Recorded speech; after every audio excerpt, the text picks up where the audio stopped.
Welcome to Inception Podcast, which you can find on the Forbidden Knowledge News Network and also on the Facebook page. This evening, because it's this evening in the UK, we'll find out what time it is in the USA in a second. I have an amazing young man, I call him young, and I found him synchronistically by accident. God help him, you know me. And I invited him onto the show after we had a conversation one day, and his amazing insights on consciousness and life. I thought I have to invite him to talk about the 8 doors of consciousness. So welcome, Jonathan, to Inception Podcast. Thank you. It's a pleasure being on your show. This is actually the first show on somebody else's podcast that I've ever been on. Well, there you go. And hopefully it'll be one of many.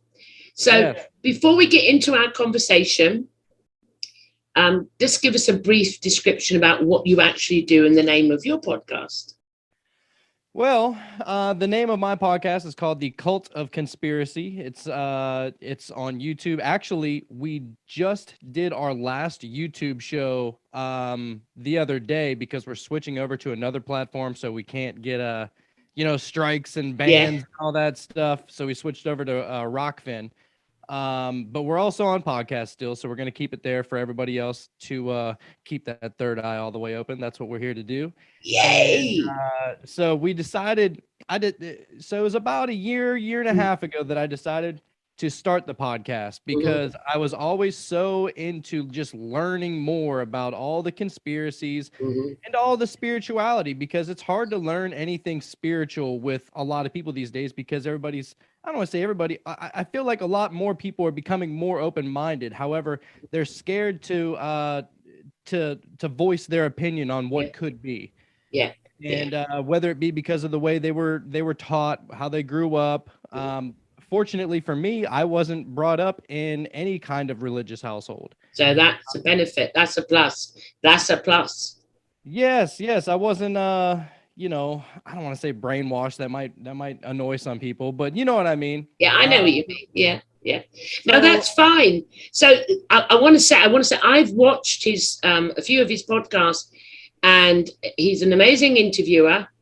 And I'm hoping he won't flip the tables on me today. I will not allow him to do that. Don't worry. And I want to, and when we had the conversation before, informally, we really got deep into consciousness, and you come up with some beautiful theories and how you felt about it. And I thought, my God, the audience, he's an ideal young person for the show, because I've met many young people that have very similar thoughts as yourself, and they don't have a platform like Inception Podcast to come on and express it. So are you ready to go down the rabbit hole with me? Always. You just guide the way. We don't even need a light. We can just go in there feeling up against the walls. Well, there you go. Well, we're going to free fall. How about that? So let's get straight in there. Let's go. Okay, so the first door, Jonathan, we're going to go in, shut the door behind us, and off we go. We will free fall down to the bottom and start the journey. The first door is, from your truth, what is the human experience that you are experiencing? The audience know I use different analogies. You can use many. And the one that I normally, throw out there at the beginning of a conversation is, I am consciousness, having the human experience. So it's like a self-realization. I am that, and I'm having this human experience. From your truth, what is the human experience that you're experiencing? What is it? I feel like I'm just learning a bit more and more every day. I feel like I'm going to have a better grasp on that answer tomorrow than I do today. Yeah.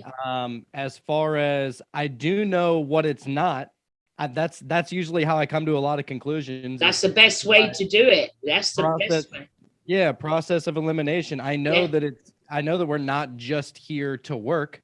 Yeah. I know that we're not just here to follow somebody else's guidelines as to what they believe that we should be doing. Yeah. I believe that it's something that you kind of got to go off on your own trail and figure it out, because I mean, my path to enlightenment or consciousness or higher consciousness is definitely not the same path that somebody else is going to and take. it can't be. It can't be. And I do use the analogy.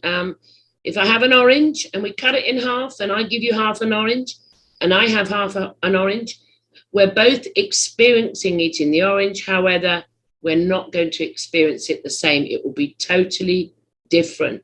And that's how it should be. And it's about the personal journey. Yeah.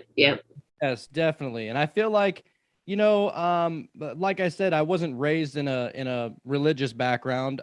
You know, we only prayed a few times a year, right before Easter dinner and Thanksgiving and Christmas dinner. It was nothing really in depth. But I mean, for me, it was kind of like, you know, I decided to go to church on my own behalf, just out of pure curiosity. And I found I actually did like it. I enjoyed it. But I found that it was at least a door. It was an opening to the spiritual side that I had never even thought of. I mean, maybe it was something that I never even put into a box before. Maybe it was just something that I was just already living, and I wasn't even consciously aware of what I was perceiving. Yeah. And but I did know that, you know, religion, you know, it kind of talks a lot about, like, you know, you got to do this in order to go there, or if you don't do this, then you're going down there. Yeah. Like, I don't like that. It keeps you, and I found it keeps you in the human experience. So if we're using discernment or introspection and going, well, what is this human experience? When it's controlled in such a way to stay human and not think outside the box, I think that's where most people change their path. However, many find spirituality or their true, their conscious path through religion. And I found mine through studying comparative religions, trying every religion in the world. And through doing that, I sort of come to this understanding. I know what I'm not. And I'm like you. I started what I'm not. I'm not just this human.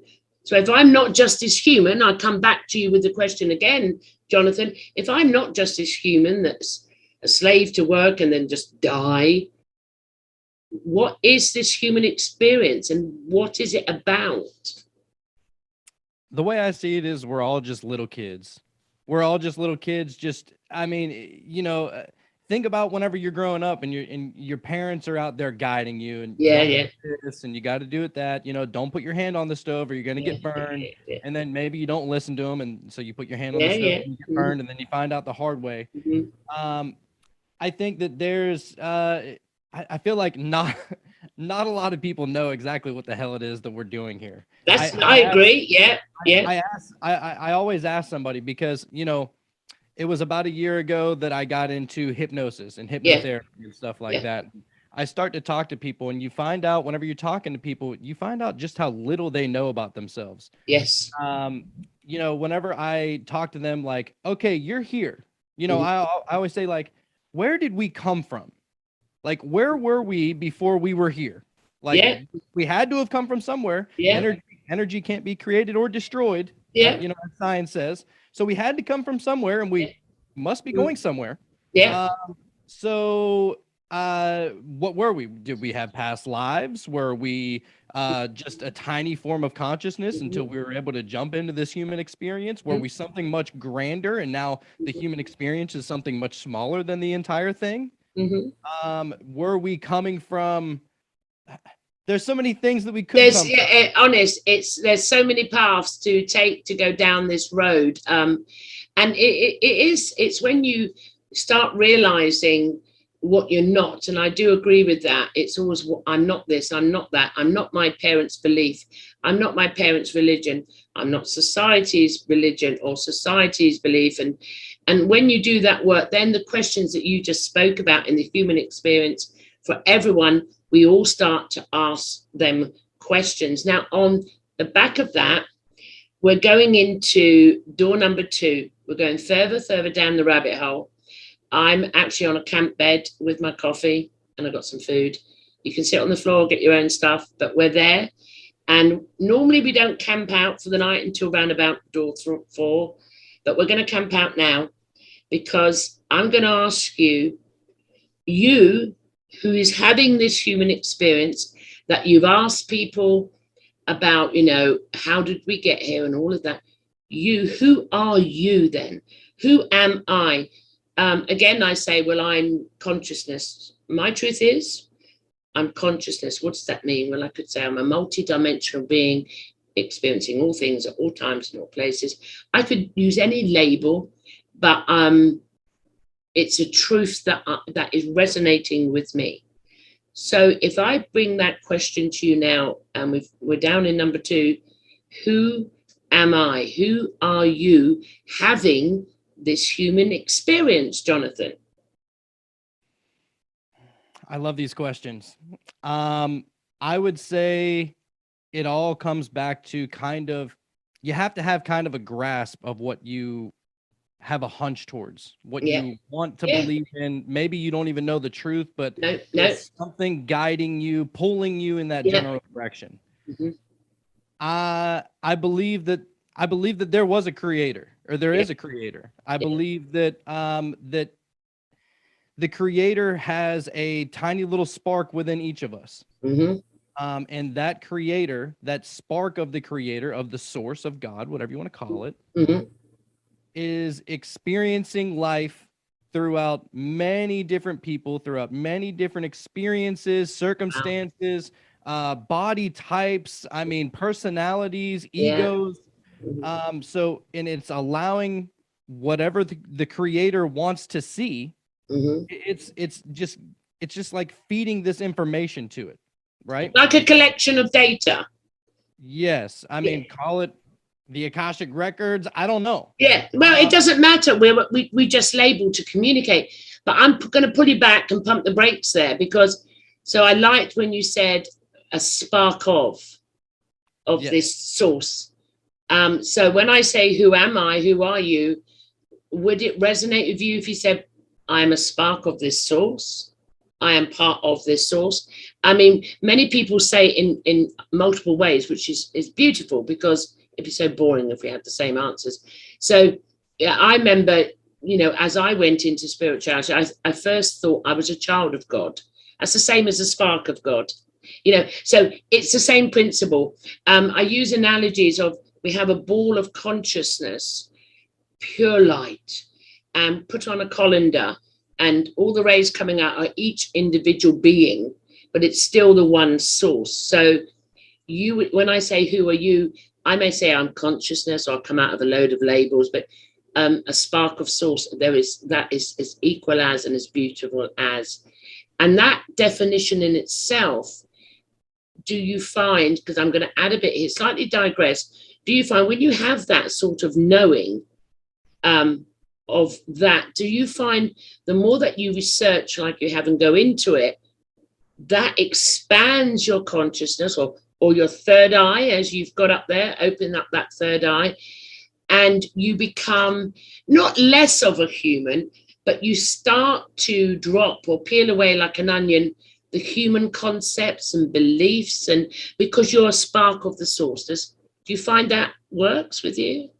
Yes, definitely. Because, in religion these days, it's all fear-based. Yeah. And that it puts you into this fear mentality. And fear, they always say, is basically an acronym, false evidence appearing real. Yeah. And I don't, if anything is inspiring me out of fear, I tend to turn away from it. Yeah. That's not the way I want to be inspired. Mm-hmm. But whenever you look at, if we are all sparks of the source, or God's children, or whatever you want to say, then you can look at it in a much broader, much more loving, much more, there is no hate in that. Because now it's saying that you are me, I am you, we come from the same thing, and we're just experiencing life in different fashions. You're over in England, right? Yeah, I'm in the UK. Okay. Uh, and I'm in the United States. Yeah, And you're in the hot country and I'm in the bloody freezing one. Yeah. yeah, well, it's starting to turn fall now, so it's Oh, starting yeah, to but get. your cold is nothing like UK cold. Trust me. Don't even go there. Oh, I know it. Yeah, well, we're in Louisiana, so it only snows like once a decade. Oh, just shut up. All right. Just stop it. Just stop that. Could end the conversation there. No, it's not fair. No, but I understand what you're saying. And we could have just a podcast just talking about that door in itself, but we are unable. I feel like I'm going to sneeze in a minute because we need to go. Hold on. Bless me. Get the cobwebs out. We need to go to the next door number 3. Now, on the back of what you've just stated from door number 1, door number 2, door number 3 is you, this spark of source. Why are you here? Why are you here? What's your truth? I think it's probably to learn something that I didn't learn in a past life. Okay. I think that the entirety of all of our lives combined, all past and present futures, all past and present lifetimes, and maybe some future ones if I don't figure it out this lifetime, it's all just collecting information. It's like going up through grade school. You know, you got to get here, and then if you learn that, then you can go up to the next grade. And I feel like there's each lifetime. And maybe each lifetime isn't one grade. Maybe you do so well in one lifetime that you move up 3 grades. I think that we're just ultimately trying to become the highest version of ourselves, the highest form of consciousness, to be able to exist maybe out in the universe, in the ether, in a higher dimension. I'm not sure exactly what is out there. I'm very open-minded to it. I know that there's much more out there than what we can perceive or what we can possibly even imagine. Because I know, I mean, I've done, some mushrooms, I've smoked some weed, and I know that my senses are much different than whenever I am, not intoxicated. Yeah, right? I hear you. And so I know that there's much more to it. I'm a frequent meditator. I understand that there is something else going on that we are unaware of. That's and beautiful. maybe we can start to smell it a little bit. Maybe it's kind of like we can see it, but it's very, very far in the distance, and we kind of got to squint to see it. There's something else going on out there. We only have 5 senses. Some people say we have a 6th sense. There's probably thousands of senses out there that we can't even perceive of. So I think that the human experience was designed to dial in on just the tiny details. Once we get these down, once we can handle these, then we can possibly start to work on the next ones. And so I think that it's all just one giant, beautiful story. And right now we're just working on a chapter. I love it. I love that. I love your truth. I love it. Okay. On the back of that, we've gone round the tunnels now. We're deep underground. We're right down that rabbit hole. It's going to get weirder and weirder because this is the point where I'm going to ask you a question, and I'm not just going to let you give me a little answer. I really want you to expand on this question. All right. Now, door number 4, I've shut it. I've actually bolted it. I've locked it. You can't get out. Okay. There's nowhere to go until we get a really good discussion going on this one. On the back of everything you said about your human experience, your spark of source, and why you're here and what you're doing and where it's going for you.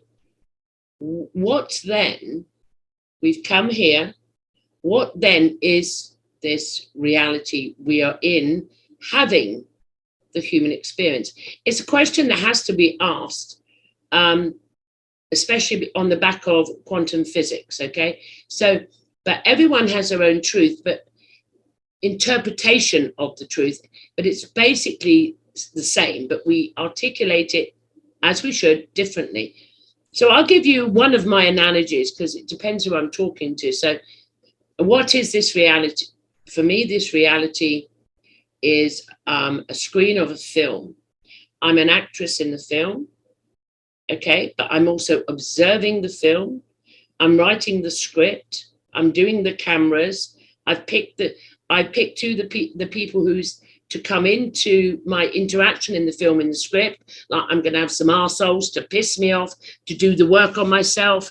Why am I reacting? This one's going to make me feel like a victim. So, but I am the observer watching this. So there's that analogy. Or my other favorite is it's a dream. It's a dream. Okay, so there's multiple ways. It's a matrix simulation. So I've opened it wide enough for you to come in with your truth. What is this reality you, the spark of source, has come into? What is it? What is it made of? What is it? Is it an illusion? Yes, I think it is. So I love that you brought up quantum mechanics and quantum theory and stuff like that, because as I alluded to before, that was kind of a big reason why I decided to learn about the hypnotherapy. I actually learned from the school of Dolores Cannon, and she was always all about QHHT. It's quantum healing hypnosis therapy. And so whenever you get down to the quantum level and you can start to, almost dissect all the little things, and you can look at it at such the smallest level and understand the double slit experience. Oh yeah. Yeah. And you can see that things change whenever you're looking at them and when you're not looking at them. The observer effect. Yeah. Yeah. I mean, does a bear shit in the woods if nobody notices? Yeah. I don't know. It's that same concept. Yeah. And so, and I love how they break it down to where it's like, I have a huge oak table in my podcast room. Okay. This table is not even really here. No. This table it's vibrating at such a low level. It's such a low frequency that it's giving off the illusion that it's actually hard. It's giving off the illusion that it's actually real, but it's just what our senses can perceive of. And so you can have the experience of leaning on it and working with it, because we need that. I mean, many people don't get that, and they go, that's a brilliant answer. How can it be illusion? Because I'm here to have the experience. I've got my desk here and I've got my computer, and it needs to play the role with me. But it's energy, it's conscious energy vibrating at a frequency that brings it into matter. So my body is brought into matter. Yeah, I know. Keep going. I love it. Yeah. So whenever I look at certain things and I think about, like, what is this place? Okay. Like, yes, I live in a house, and yes, it is providing me shelter, and it's keeping me warm in the winter and cool in the summer. And those are all great things, even if it's not real, even if it really is just an illusion. Yeah. You think to whenever you're in a dream, right? Yeah. And whenever you're in a dream, and whenever you become consciously aware that it's not real, that it is just a dream, you learn, oh shit, I'm going to fly. I'm just going to fly because I can. Yeah. And or I'm gonna, throw a fireball because that sounds awesome. You know what I mean? Like, I think that there's so many ways that we could manipulate energy and manipulate matter. That if we learned, I mean, some people might call it magic, some people might call it witchcraft or sorcery, or alchemy. Yes, turning lead into gold. I think that all of alchemy is just showing us is that. That everything that we believe to be physical can be manipulated to be turned into something else with just these different minerals or the formation of the stars in the sky and stuff like that. I love being able to think outside of the box and know that not everything is just real and so weighed down and heavy. It does. It takes the suffering out. But I like your terminology, the illusionary world, and it's the same for me with a dream illusion. It's the same. And I always go back to, because I'm a lover of the Matrix trilogy, and I always go back to the one where that guy's sitting there and eating the meat, and he knows it's not meat, and, but the fact we can still experience eating the meat, and at the same time, this is where you have the juxtaposition that sometimes it's hard to get your head around, but for me, it's the same thing. In the juxtaposition, I am consciousness from source and a human experiencing the illusion, I've tried it. You should. I don't know if you've tried doing this, but I have. And when I'm eating something, I go into that circle. This is illusion, and I think of the Matrix, and I go, yes, I get it. And that's more evident. It is. You just know it's possible. And because people say, how can it be illusion? And you eat it. I said, because the body's the illusion as well. You know, we are not. So we could digress on this one, and I knew we would go off a bit, but I love your analogy of the illusion. So this illusion, and I want to pump the brakes on this as well, this reality. From your truth is coming from where you come from, knowing who you are, knowing what this reality is that we're experiencing, Jonathan and Gloria. It's illusionary, but it's an experience. Your truth then would follow that you have, on the back of what you just said about alchemy and everything else, you can change your reality with the observer effect. With the observer effect. And where I'm going, slightly digressing, because I want to stay in this part of reality. For example, how does it resonate with you? As consciousness expands, the more I'm not, it isn't, it's wrong, then the individual frequency of you, the spark, expands and becomes higher. Then your true potentiality of shifting your reality, which we do anyway, but we're not consciously aware we're doing it. Why do I keep getting the same boyfriend all the time? Because you're attracting it. Do you see what I'm saying? So how do you feel on the back of what you said, this reality you're in? Have you noticed, I've got to ask this, any shifts in your reality since you've started through this process of what is this human experience? Who am I? Why am I here? And then you've hit the reality, especially through quantum physics. Have you noticed any shifts or timelines or anything like spooky action at a different distance? I noticed that reality itself is basically a mirror image of what you're experiencing on the inside. I noticed that if I can center myself, if I can become consciously aware of all my decisions that I make and all of the thoughts that I create, I noticed that if I'm fully in control of whatever is going on in my own consciousness, that it's just a much more beautiful, a much more easygoing, a much more I attract what is attracted to me, what I'm attracted to. Yeah, the energy that goes out reflects straight back at you. Yeah. Yes. And so I this is why I try to meditate, because I want to stay as grounded as I possibly can. Because, if you get so wrapped up in so many things, then it's only branching you off into all these different parallel realities that you don't want to be in. And now you got to deal with the karma of that and all that nonsense. Being aware is the most important thing. If you're aware of everything that is going on, if somebody says something that, maybe a couple years ago would have just pissed you right off. But now you look back at that and you say, oh man, that pissed me off really bad. And all it did was just send me down this road of just anger and resentment, and it made my day terrible and all these things. And the same goes for food. Do I want to eat this big old bowl of spaghetti and meatballs and then feel like I'm in a entire food coma for 3 or 4 hours after? All because I want to enjoy something swishing around and chewing around in my mouth. I hear you. Just love for it. 10 minutes. I'm good on that, So I'm starting to eat healthier. I'm starting to become more consciously aware. And I feel like the more control we have, the more attention that we can give our own consciousness. I mean, the easier life gets, the easier it gets, because we're the only ones in our own way. I totally agree. I love it. Audience, I told you, this young guy I found accidentally, synchronistically. I love it. That's just fantastic. Now we are on the back of all of that.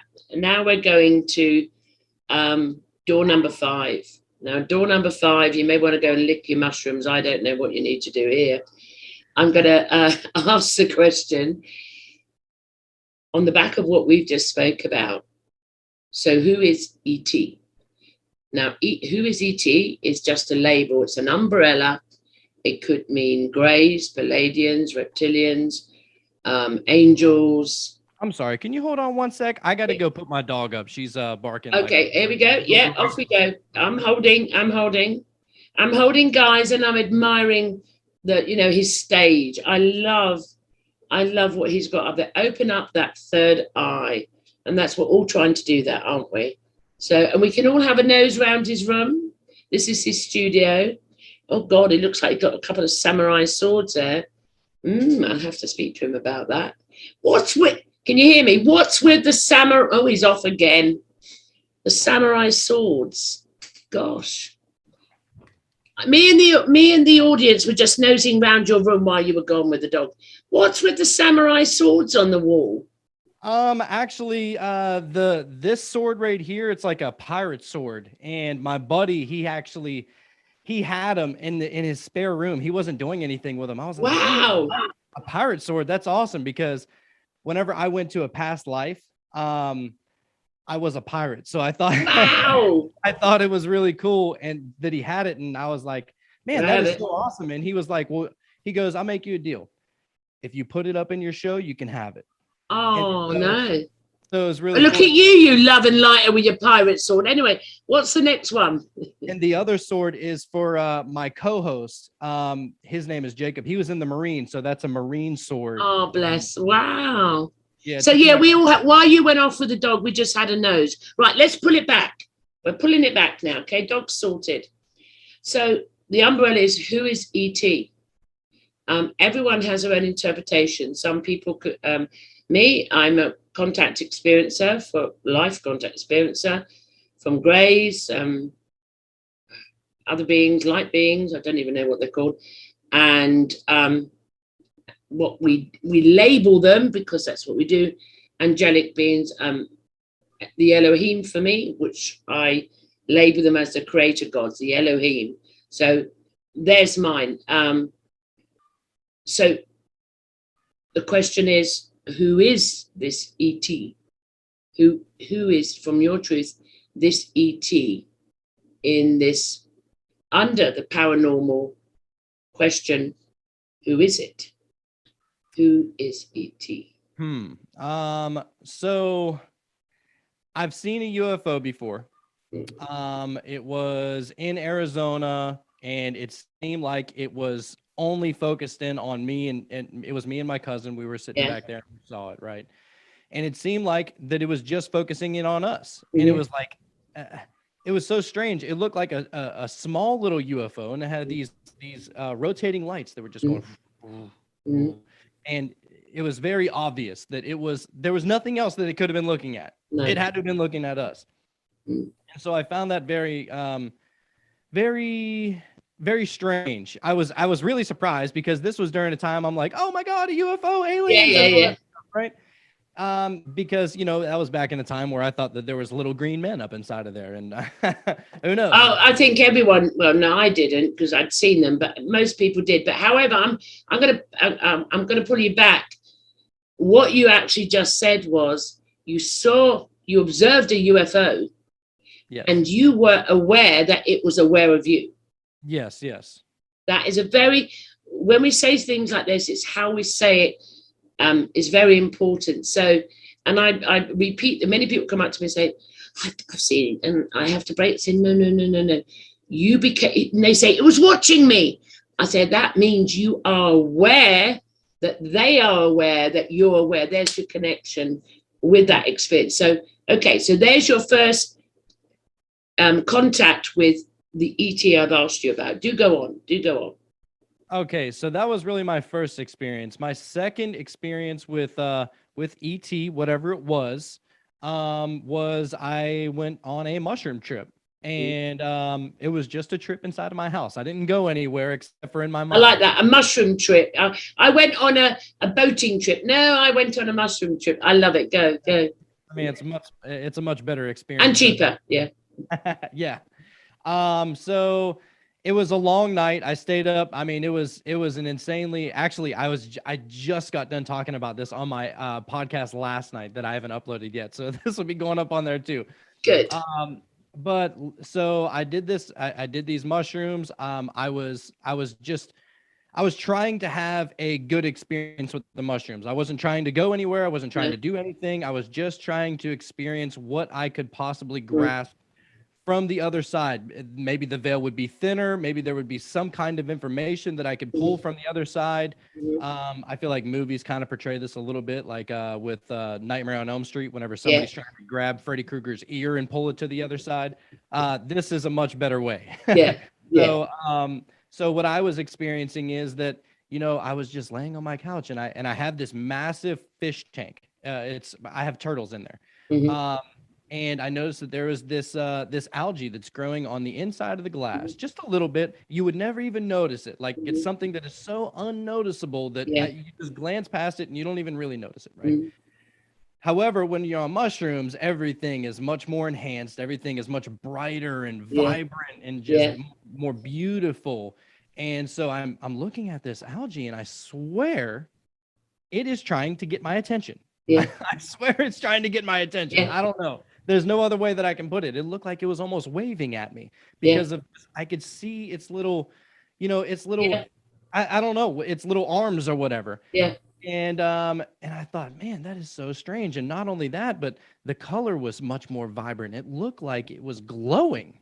And I'm thinking to myself, okay, is this my mind on drugs or is this really what's going on that I can't perceive unless I am under a specific hallucinogenic? And I choose to believe the former, really, because I think that, I believe that, or the latter rather, I believe that that is really what it is, that it really is beautiful and it really is trying to garner our attention, or maybe it just wants to be seen. I'm going to hold you on there because that's a really valid point you've raised. Again, when you first would deal with the algae and you said, I feel like it wants to get my attention. However, we could then say you became aware enough as the observer to know it was aware of you. It was feeding back. I'm aware, Jonathan, you're aware of me, that I am consciousness in a different shape or form or whatever way. It wouldn't say it like that. However, that experience itself, but one thing, I've never done mushrooms in my life or hard drugs or anything. I think I had marijuana and I went on a spiritual, but it was just never again. I just saw more than what I normally see and I couldn't hack anymore. So, however, what I've learned of others that have had these mushrooms, psilocybin, isn't it? And gone in with the right intention. And there are other ways of doing it. I didn't need to do it through mushrooms, but there's many roads home. But what they've said is if they've gone in with the right intention, not to just party hard or whatever, but really gone in with a heartfelt intention, they shift the filters that when we're not in that state of, because it shifts your consciousness to a higher frequency. So then you're able, it's like having binoculars to see further away. It shifts the consciousness to this level of frequency. You see true color, you see true vibration. What we deem to be inanimate objects, actually, quantum physics 101, are not inanimate. It's consciousness. It may not be sentient to a degree, but it's still alive. It's all consciousness. So I understand what you're saying. By others have told me, it shifts filters. And many have had an experience on these mushrooms that some have done it once, twice, or three times, and ever so often now and again. But they've had one major one where they've had such a filter shift, like someone's pulled the screens away and you go, what? And you can never look at it. Could you ever look at the fish tank and the algae the same way again? I will never clean off algae ever again. There you go. I will never do it. I feel like I'd be sacrificing something. Yeah. Isn't that amazing that Now, how can you say, taking an hallucinogenic is a negative, bad? And I think that's why they're banned, actually, because they don't want everyone waking up. That's an obvious. But that's digressing. I mustn't digress. So now you've explained your experiences to that. We don't need any more. I want to pull you back. Who is ET then? Who is ET compared to us? What do you think ET is? Who is doesn't matter if they're little green men or blue men or yellow men, but you're aware of other beings that are not in the human form on the craft. Who is this ET? What do you think they are? In my opinion, I think that ETs are higher forms of consciousness that are not trapped into a lower vibrational state of mind, that they're able to perceive things on a much grander scale as compared to the way that we look at things are much more narrow, much more much smaller minded things. And it's not to take away from any of our experiences. It's not to say anything that that what we do is pointless and at all. I hear you. I think we absolutely need this. But I do believe that what they're experiencing is on a much grander scale. I do believe that we're being guided in a way, because there's certain things. I mean, things don't happen just out of chance. No, I'm not somebody who believes in coincidences. This is why I started the podcast, because these are things that I love talking about. I believe that there is some sort of perfect mathematical equation that just completely puts this whole thing together, and it makes sense. And that there's a whole story, and maybe there's soul contracts. I've heard people talk about soul contracts. Maybe that is really what we're experiencing. Maybe why it's, why we get deja vu. It's like a glimpse into that soul contract that we previously made. And now it's just like, oh, I remembered it for 3 seconds. I remember it for 3 seconds. And that is, I mean, I recorded a podcast earlier on today with Charles Christian, and we got onto the same subject. We went into deja vu again. And then I said to him, I said also another one we think, I mean, I've heard of soul contracts. I've heard of all of that. However, it's the same as past lives. I just say it differently. Consciousness, am experiencing all things at all times in all timelines and all parallel universes. It's the same thing. Doesn't matter which way. You can go linear, as in past lives, if you want to. I just stick it all in the now. However, when we spoke of that and we went deep on this question, this is where we went on this one this morning, and he mentioned deja vu, and I said, that's the one. But there's another one that also picks it up, is the Mandala Effect. And I said it on the podcast this morning that was recorded. I remember he died in prison. I'm telling you, he died in prison. And then what time later, there was a celebration. He was released from prison. Okay, no, he's dead. So at some point, I was in a timeline, and it wasn't just the one Mandala Effect I've had. And I was going, I'm mad. I must be mad. I don't know what, but that as well shows you. It's evidence for us as we go. And it's quantum physics. It's a bit like, I call it like superposition. You have, you can pop in, pop out, pop in, pop out. And I think we can do that in timelines and go back, go forward. How do you feel about that on that one?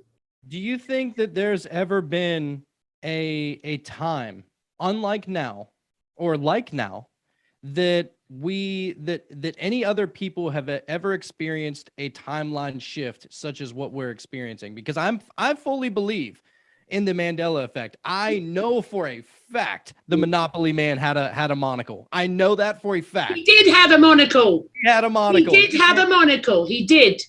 You can't tell me otherwise. You can't tell me otherwise. Are they saying he did it now? No, that's a new one for me. He did have a monocle. Yes, he did.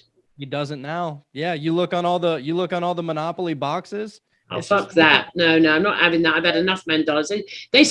I didn't know that. He had a monocle with that funny face. Yep. Oh, and my Lord. So what I'm asking is, I'm going to flip it around on you just for one question. You're flipping. You're doing Chris Matthew on me. Go on. I am very curious.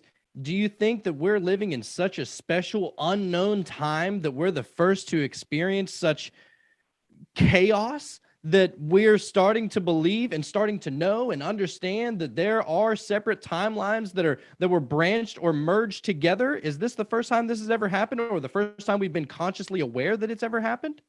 Well, I can only speak from my truth.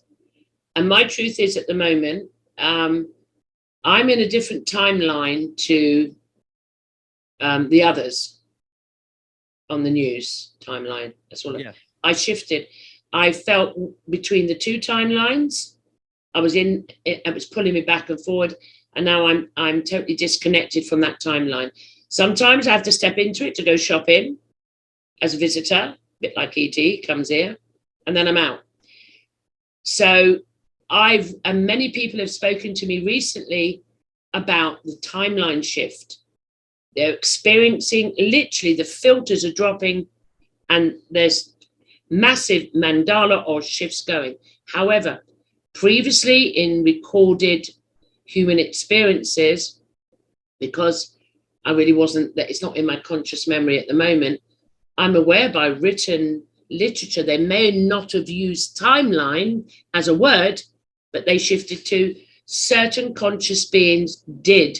If you go to the religions, just for a starter, you can go to, in Islam, their Prophet Muhammad went to 10 different dimensions. It's written. So it's different timelines. You can call them realms, timelines. I'm seeing orbs flying around now. So I think they did as well, and it's still written in their scripture. However, I don't have recall of it. But now the people come, and never in my experience, this timeline, have I experienced so many. It's like they're all jumping in the timeline I'm in. Does that make sense to you?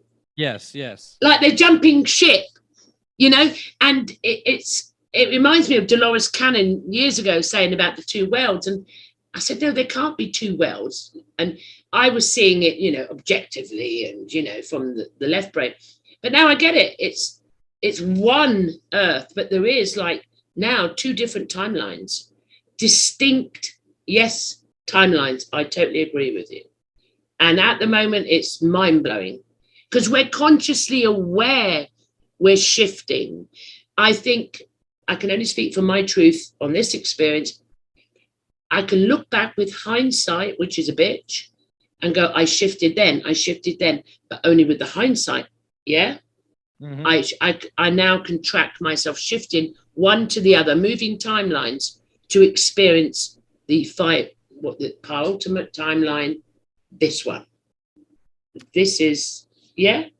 I love it. I was just thinking, I don't know how many people are listening, or how many people will listen to this show. We'll listen, we're recording. Okay, hopefully there is a lot.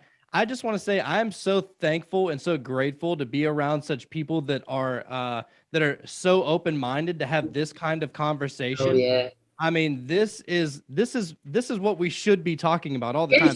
Who cares about what happens in the news? Who cares about what happens in the football games?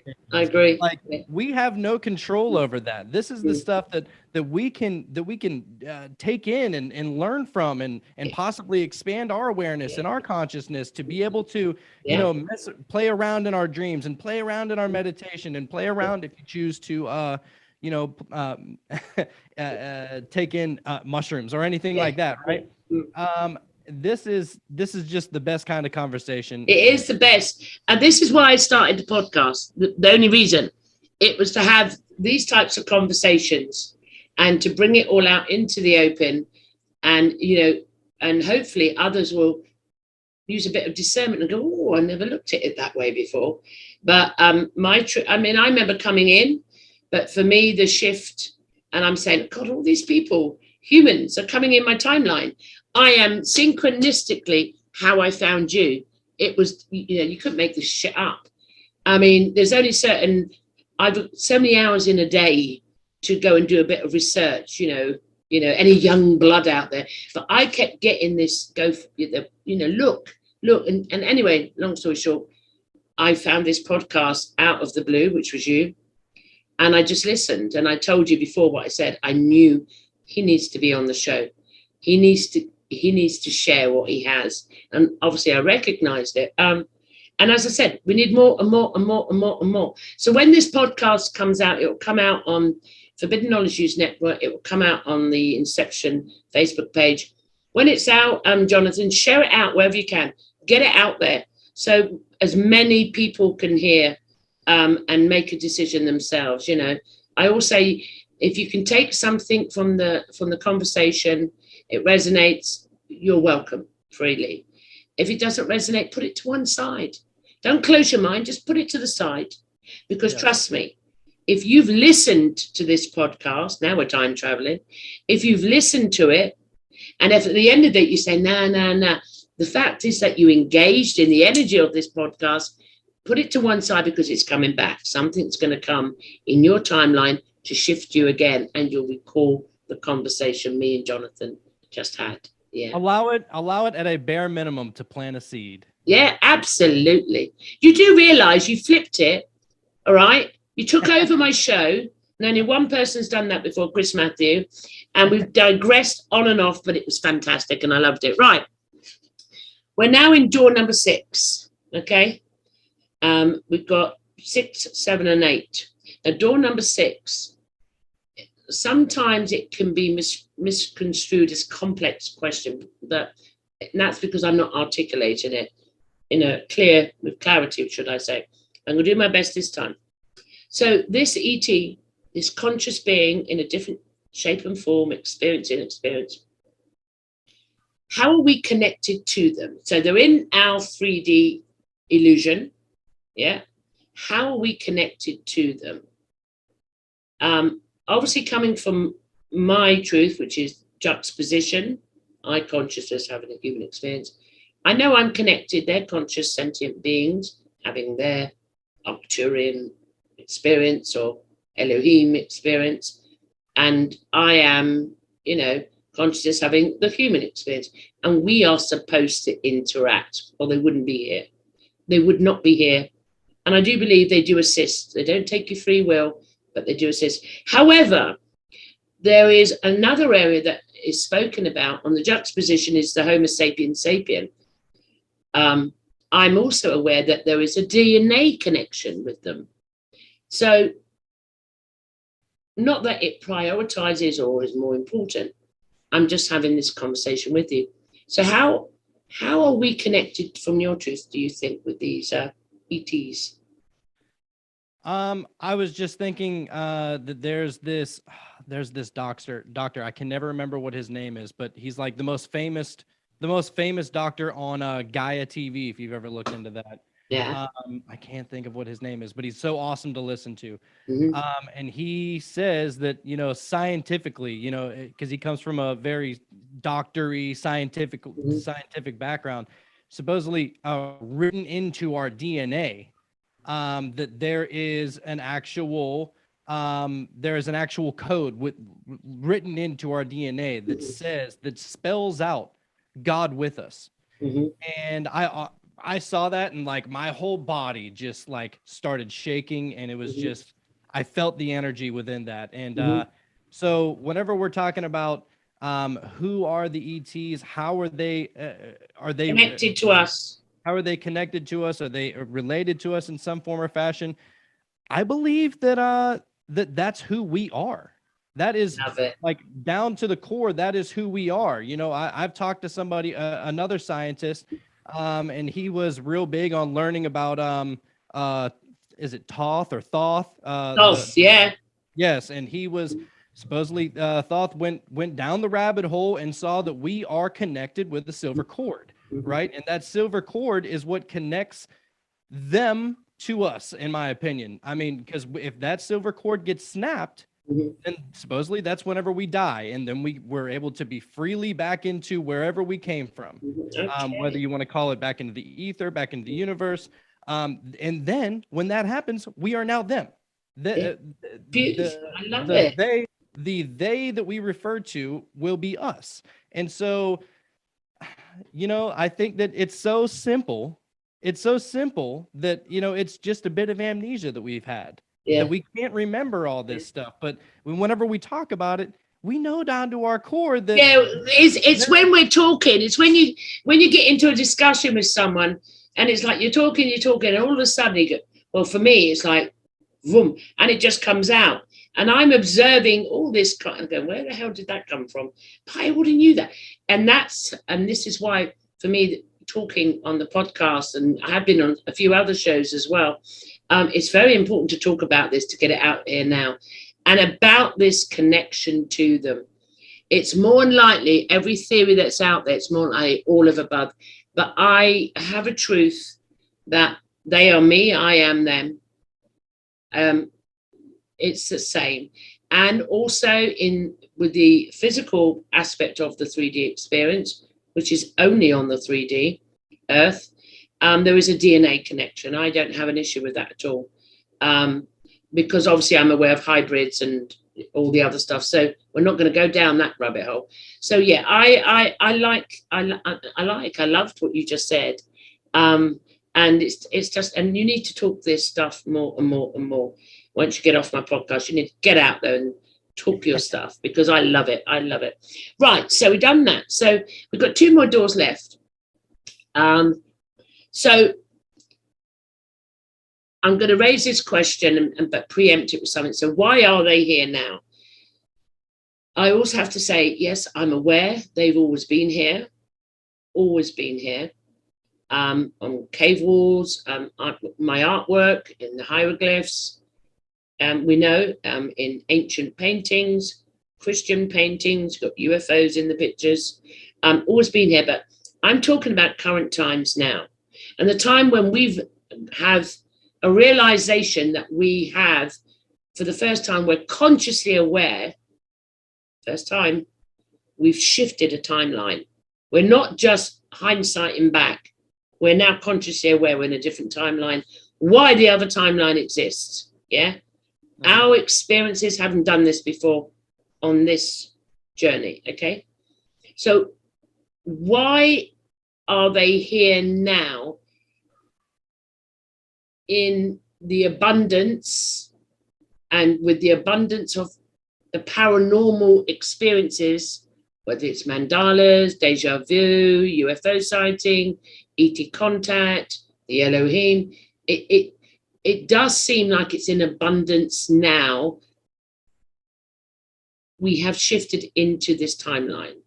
So why do you think is not the word, what is your truth of why they are here in abundance now, and all of these multiple dimensional experiences we are having now? What's going on? I think that for the longest time, throughout maybe the last 100, maybe a little bit longer, maybe the last 100, 150 years, we've kind of gone into some sort of a coma, where the government wants us to believe that it's God. Religion wants us to believe that it's God. There's always these governing forces that want us to pay our attention to them and respect them as our higher ups. And I think that right now is the time, throughout maybe the last, really ever since Roswell, maybe even farther back than that, but I would say in more recent events, up until Roswell up until now, they've been slowly creeping into the news and reality and to our subconscious, maybe speaking to us through our dreams or meditation, or throughout any other psychological way. I think that it is exactly how you were saying earlier. Whenever I said that I saw the UFO and I saw that it was observing me, maybe that's all they're really here to do. Because if they just up and drop the veil and out comes the boogeyman, we're gonna run away like crazy. Yeah, hell yeah. But if it shows up in our movies, if it shows up in our songs and just regular talk like how we're doing right now, and we see that they're not some big scary things. I mean, they might look different than us. Maybe they're even without form. They're probably in their natural. I would say they're without form, and they come in form so we can perceive them, because we are programmed to see consciousness in its solidarity. It has to be an object, otherwise, because it's 3D, we need form, and they don't have names, but they give names because we need names for the human. Yeah, I agree with you on that one. Yeah. And so whenever I'm having this mushroom trip and I'm experiencing the algae, or I'm experiencing the love from the trees that are covering my house, or I'm laying on my bed and I'm hearing the Elohim talk to me, this is now getting me ready for whatever is to come. This is now something that I don't need to be worried about. It's something that I'm comfortable with. It's something that I'm familiar with. And it's just like any good relationship. You can't fall in love with somebody that you've only known for a day. I mean, you know, maybe you can. There is maybe you can. Maybe now and again it could, you know, who knows? Right. Maybe that's a bad example. You're not. Yeah, that's a very bad example. I can't say anything because I fell in love with my girlfriend at a very early time. Okay. But you know, I think that there's a familiarity. Rewind. Familiarity with them, that when they come, you're talking about this love. You said you can't fall in love one day, but this, I know the love that I experienced from the Elohim. It's like I've always known them. This love has always been part of me. So I understand that statement that you can't fall in. But when you encounter these experiences, especially for me with the Elohim, that's the strongest vibration of love and joy. I can't even, you know, I nearly go out of body. Literally, I'm coming out of body on it. And that happened the other day. It was like, whoa, I can't do this, stop.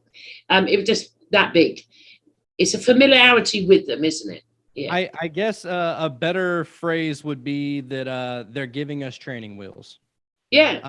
We need the training wheels, and then maybe we can ride the bike, but we got to get used to the training wheels first, and getting us more familiar with, you know, the pebbles in the road that we go over. Every time we go over a pebble, it's going to cause our handlebars to turn a little bit. But if we get used to it and we're familiar with it, I mean, this is only going to make us more comfortable and thus more open-minded to whatever vibrations or frequencies or what kind of love, what kind of lessons they're trying to teach us. I mean, I think that they're only there to help us. There is absolutely no fear that I have in any of this. And whenever people talk about the reptilians, or, you know, the bloodthirsty vampires and stuff like that, I'm not saying they don't exist, but I do believe that at a much larger, higher frequency scale, those who have evolved to be what we hope to become one day are nothing but love, and they're only looking out for our best. I'm in total agreement with you on that one, and that was a really beautiful answer. I'm in total agreement. We've agreed on a lot today. However, the next one, which is we're so far down the rabbit hole, I feel like I'm on psilocybin mushrooms at the moment, talking about it. It's like, woof, you know, you're gone. I'm hot because I know they're here as well. So on the back of all the 7 doors we've gone into, the 8th door, why are they? You've already touched upon it, but we need to expand. So why are they interested in us?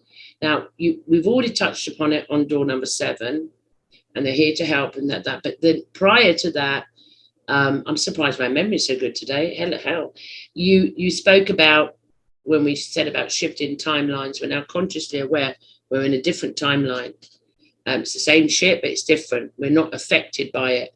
We're in another movie, a mirror movie, so to speak. We're looking in the mirror and we're just observing it now. Something is coming.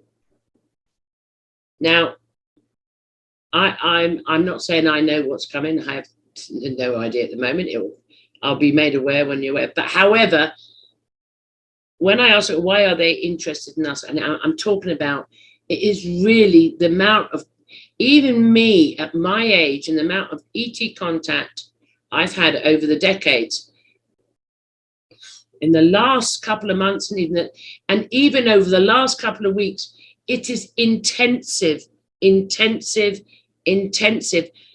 it's always like an urgency. Wake up, self-realize, urgency. urgency.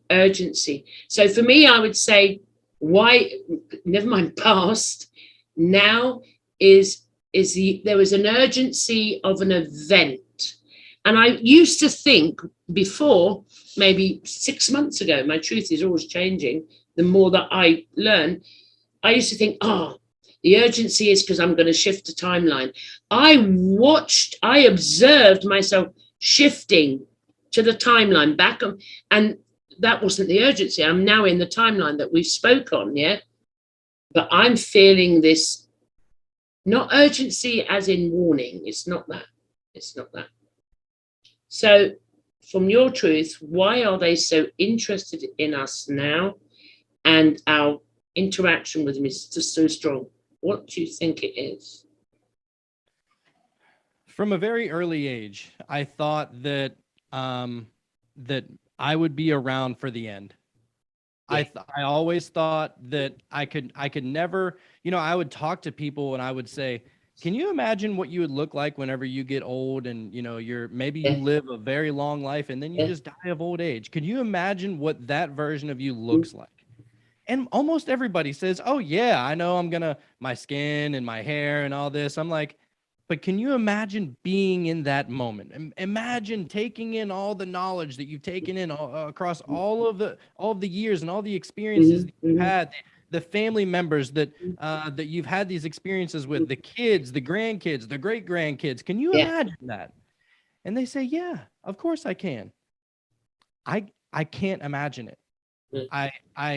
It's not that I don't want to. I would love to imagine myself as an old man with all these little kids and all these grandkids and great grandkids and all the great memories and the experiences. I would love to imagine that, but I kind of always thought that whatever is the end, and I'm not saying the end of the world. I'm not saying I'm not saying the world's going to blow up or explode or going to get hit by an asteroid or it might do, but we're not saying that. But there you go. Or Armageddon or anything like that. But I do believe that we could be coming to the end of an era, and that era being.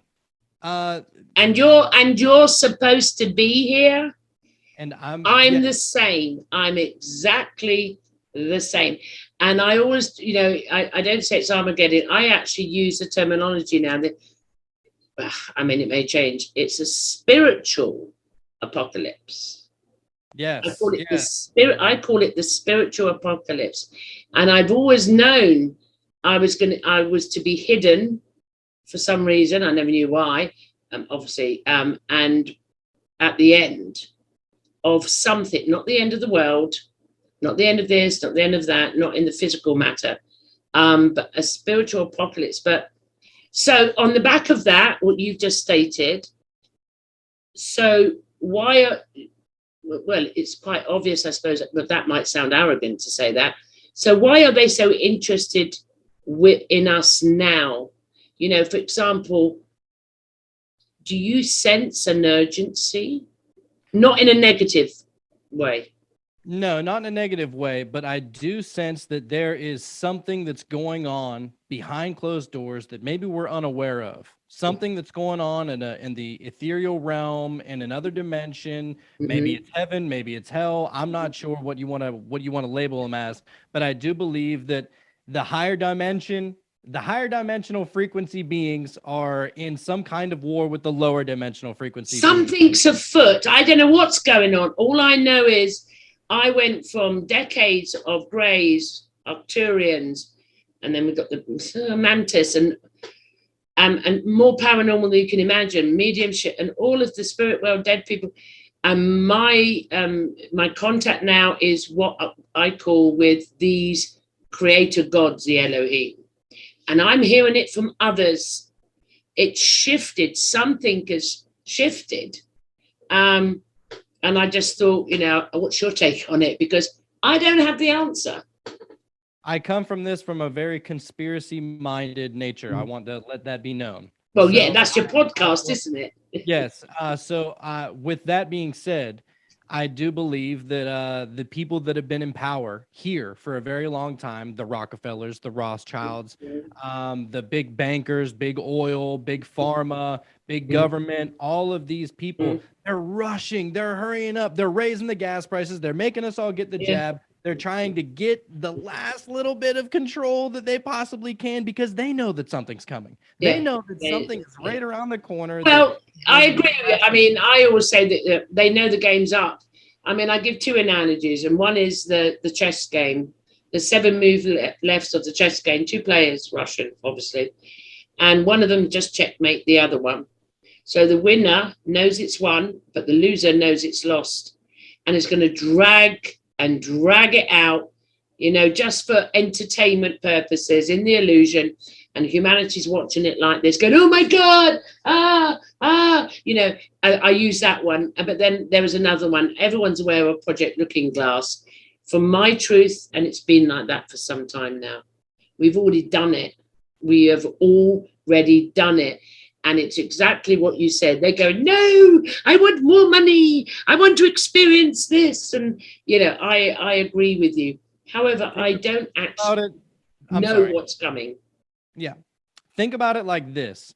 You know, whenever we're talking about aliens, ETs, and how we're having these experiences, and it's just kind of like, you know, coming from the mindset that I was talking about how they're kind of just warming us up to it. They're putting the training wheels on. They're getting us ready, right? And I feel like, you know, shows like my show and your show is doing the same thing that those experiences are having on us. It's softening the blow. It's getting us ready. It's putting the word out that something's coming. You should definitely be aware of this or that. But something is there. And so that way, whenever it does happen, it won't be so surprising. And so I do believe that shows like ours, not to toot our own horn here, but I'm going to toot on it. Toot away. Yeah, I think that, you know, and it's not even just ours. There's so many good shows out there that people are talking about this stuff. And I love that people are talking about it because it's just getting people ready. And everybody has this feeling. It doesn't matter what walk of life you come from. If you come from Christian, Muslim, I mean, Buddhist, whatever, Hindu, I mean, it doesn't matter. Everybody senses this urgency. Something is about there is an urgency, and it's crazy. And I, you know, and as I said, you know, I, you know, obviously I tried to, on the individual level, even from this juxtaposition, I'm still a human. I'm still here. Well, I think I'm here anyway. I'm experiencing being human. And for me, you know, I keep thinking I have witnessed and I've been shown possible timelines. And it's really my free choice what I choose to experience. And I'm afraid I'm at the moment now that I want to go off with the Elohim. I'm so sorry. I've had enough of the, it's like, you know, that I want to go home feeling, but you don't know what home is. I let it all go. Let the food go, let the money go. I mean, I'm really not interested in it no more. I am not, I live my life on the basics. It's the basics I do not need. And I've noticed that as it's been happening, Jonathan, which is the same as consciously aware of the timeline, but this urgency, and I ask everyone I can, what's your sense? Because none of us know yet. And if we did know, it'd be boring, because when we'd start, we'd go back into being human and planning, and I don't want, no. It's, but it's, I would say, it's very hard to say because I'm trying to speak, there is no time-space continuum in the illusion doesn't exist. However, it's got to play its role. The curtain, the last curtain has to go. And we've come in, it's not just me, billions of conscious beings have come into experience, the last curtain. And I agree that it's an end of something. And the only way my little mind can do that is to say it's a spiritualization of the physical. Yes. A spiritualization of the physical. The physical is here, but it's a spiritualization of it. So then for me, it would be a spiritual apocalypse. The identity needs to get the fuck out of the way. Because if you have the identity and you're about to look up in the sky, and it's not going to be nuts and bolts crafts that are coming, trust me, these are conscious, organic entities of colors that you've never seen before, ever. So that's my take on it. I agree. I love it. Yeah, I love the spiritual apocalypse. Yeah, it's fine, isn't it? I love it too. I love it too. Right, on that note, I hope that didn't come across arrogant. I didn't mean it that way. I get excited if I can explain something that's, and it's so hard to speak about consciousness because it's more likely not even called consciousness. Do you know what I mean? But we're trying to find words for this energy. We can't call it energy, because it has the components of love, compassion, empathy, joy. So you can't just give it I have to find words. So it's not to offend anybody. Jonathan, it's been absolutely bloody amazing going down the rabbit hole with you. And I knew it would. And I want to thank you. And obviously, I always know that whenever I finish a podcast, my life will never be the same. I will shift even more. And I hope it works for you too. And to all the audience that will be in the future, not yet, listening in. This is weird shit we're doing. Now, Jonathan, before we go, advertise your wares, advertise your podcasts and all your links. Thank you so much. I really appreciate that. And thank you for everybody that's tuned in to listen to this show and to hear us, kind of go down this massive rabbit hole. This has just been such an absolute pleasure. I love these conversations. And for anybody that wants to hear more of this kind of stuff, we get into a lot of spirituality. We love conspiracies, though, because I've always connected the two, conspiracies and spirituality. Whenever you can take down that veil and you can look beyond, they're trying to put on a play. Why are they trying to put on a play? Because they don't want us to connect to this consciousness. So this is why we like going down these conspiracy rabbit holes. If you're into that kind of thing, we are called the Cult of Conspiracy. My name's Jonathan. I have a co-host, Jacob, who comes from a Christian background. So we kind of balance each other out very well. I love coming from, the black and the white, the yin and the yang kind of thing. I think it's a very beautiful thing. So if you want to check us out, we're on podcast everywhere, on Apple and Spotify. We also just got on Rockfin. So if you want to go check us out on Rockfin, for anybody that wants to help support, anybody that wants to come support the show can check us out on Rockfin, and we appreciate all the love. That's wonderful. And on that note, this podcast, Inception Podcast, you'll find on the Forbidden Knowledge News Network and on my Facebook page. Please like and subscribe. Get it out there, share it wherever you can. Not for my beautiful face, but for the conversation. It's about the conversation.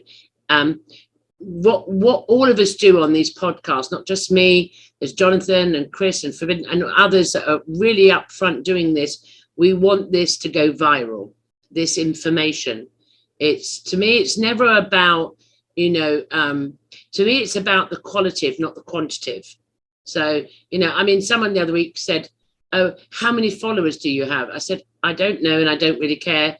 It's not about for me, it's about the qualitative. What am I putting out there? And if I can get that message out that someone may get some, okay, oh, wow, I never thought of that. And some suffering and some fear drops and they start to have a realization they're not this slave being, doomed. Then I'm happy. And that's it. So please share and like the podcast and follow Jonathan. It was a wonderful synchronistic day when I found him, and I knew you'd be a fantastic guest to have a conversation with, and you were. So on that note, it's bye from me, everybody. We'll see you on the next podcast. Do you know what I want to say? I got to do it before I close the podcast. I watched obviously my career was criminology, so murder and all that, and I watched a program the other day and I can't recall it, and anyway, this person died, but he left a video. Okay. So like you said, well, if you're watching this, then I'm dead. And I'm just going to do it because someone said you can't do that because fear-based reasons. So if I do die, There you go. Right. So if I've died before you watch this, I told you I was sick, bitch. No, seriously. Keep doing the work, spread the message. And this sort of stuff is a virus that you want to spread. Trust me. Yes. Bye, guys.